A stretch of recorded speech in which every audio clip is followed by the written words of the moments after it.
Buenas tardes, mi nombre es Efraín Ortega Sánchez y pertenezco al grupo M14C3G6-024. Mi actividad integradora de la semana 1 del módulo 14 es materia organizada. Yo elegí hablar sobre la molécula del agua. Bien, primero tenemos que entender lo que son los niveles de organización de la materia. Estos son conocidos a los distintos grados de complejidad en los que se organiza la materia, es decir, en cada uno de los niveles se hallan elementos que, unidos entre sí, forman una estructura más compleja de distintas características y propiedades. Esto abarca tanto a la materia orgánica como la inorgánica. Todo lo que vemos y lo que no vemos está compuesto de estas partículas. Bueno, empecemos por el primer nivel.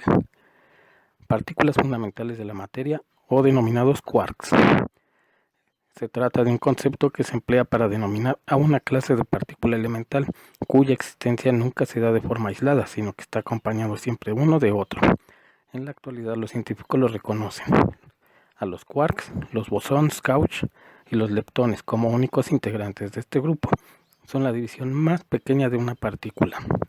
Su principal particularidad es que son los únicos elementos que desarrollan los 4 tipos de interacciones fundamentales que puede llevar a cabo una partícula.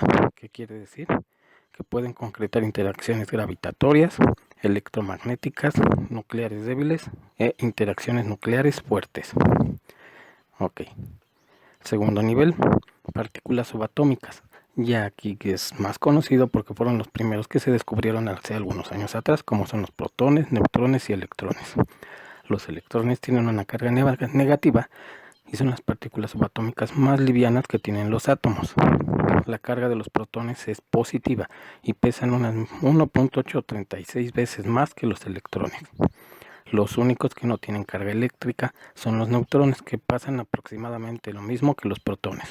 Los protones y los neutrones se encuentran agrupados en el centro del átomo, formando el núcleo del átomo. Por este motivo también se les llama nucleones. Los electrones aparecen orbitando alrededor del núcleo del átomo. De este modo, la parte central, el núcleo atómico, tiene una carga positiva en la que se concentra casi toda su masa, mientras que en el escorzo se hace alrededor del núcleo hay un cierto número de electrones cargados negativamente. Ok, pasamos de allí al nivel 3, átomos. Ya aquí definimos al átomo como la partícula más pequeña en que un elemento puede ser dividido sin perder sus propiedades químicas. Durante las reacciones químicas los átomos se conservan como tales, no se crean ni se destruyen, pero se organizan de manera diferente creando enlaces diferentes entre un átomo y otro. Así es como se crean los distintos componentes, aleaciones, materia orgánica, inorgánica, etc. Según la composición de cada átomo se diferencian los distintos elementos químicos representados en la tabla periódica de los elementos. ¿Ok? Y allí pasamos al nivel 4, ya lo que son las moléculas. La molécula es la partícula más pequeña que se presenta en todas las propiedades físicas y químicas de una sustancia. Se encuentra formada por 2 o más átomos. Los átomos que forman las moléculas pueden ser iguales, como ocurre con la molécula del oxígeno, que cuenta con 2 átomos de oxígeno. O distintos, la molécula del agua, por ejemplo, tiene 2 átomos de hidrógeno y 1 de oxígeno. Las moléculas se encuentran en constante movimiento. A esto se conoce como vibraciones moleculares, que pueden ser de tensión o de flexión. Sus átomos se mantienen unidos gracias a que comparten o intercambian electrones. Ok, hablando un poco de mi tema que elegí, que era la molécula del agua, tengo lo siguiente. El agua, cuyos elementos es un átomo de hidrógeno y 2 de oxígeno, es un compuesto químico inorgánico formado por 2 átomos. 2 de hidrógeno, 1 de oxígeno, como ya lo había mencionado. Dicha palabra proviene del latín aqua. Es el término que se usa para referirse al estado líquido del H2O. Y es el más útil. Al encontrarse por debajo de 100 grados centígrados, el agua se mantiene intacta. Por esta razón existen los océanos, mares, ríos, lagos o lagunas dispersos sobre la Tierra. La molécula de agua adopta una geometría no lineal, con los 2 átomos de hidrógeno formando un ángulo de 104.45 grados entre sí. En estado sólido, las moléculas de agua se ordenan formando tetraedros, situándose en el centro de cada tetraedro un átomo de oxígeno y en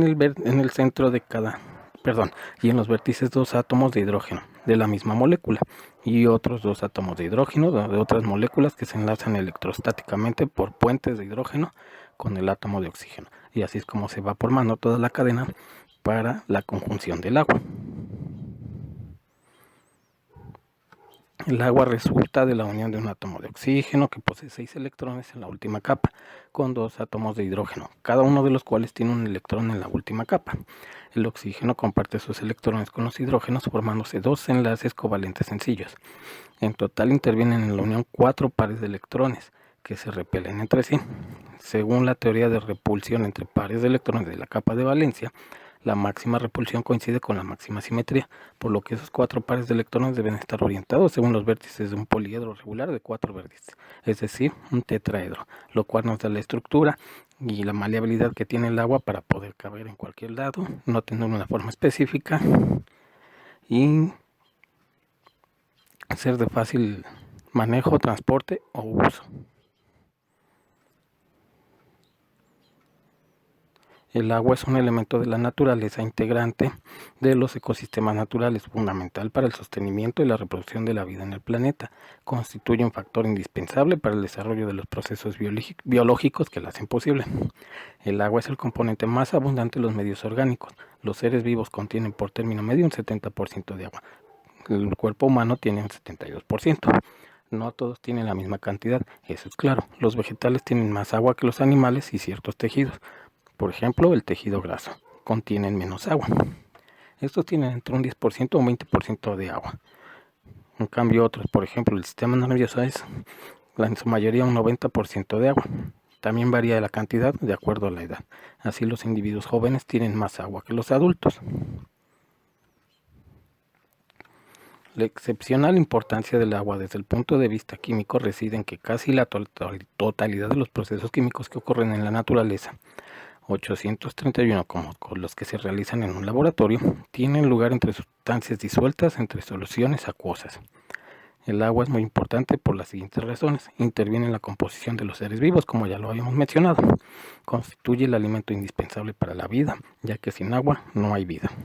Interviene en la fotosíntesis, una vez más, con la cual podemos tener oxígeno en el ambiente, lo cual nos permite respirar a todos los seres vivos. Disuelve sustancias nutritivas para ser transformadas dentro del organismo. Lípidos, proteínas, etcétera, etcétera, tienen que pasar por el proceso del agua para poder ser disueltas y absorbidas. Sirve como ambiente de gran cantidad de organismos, peces, algas, etcétera, lo que son los océanos. Actúan como vehículo de transporte de sustancias en el interior de seres vivos. Cuando bebemos agua o algún líquido, es una fuente de energía. El agua es hulla blanca. Tiene múltiples aplicaciones en la vida diaria y sirve como vía de comunicación para los hombres, mares, lagos, ríos, etcétera. ¿A qué vamos con esto? Lo que es el transporte marítimo. Bueno, pues esto fue todo, es mi presentación. Espero que les agrade. Muchas gracias por haber prestado atención y eso es todo.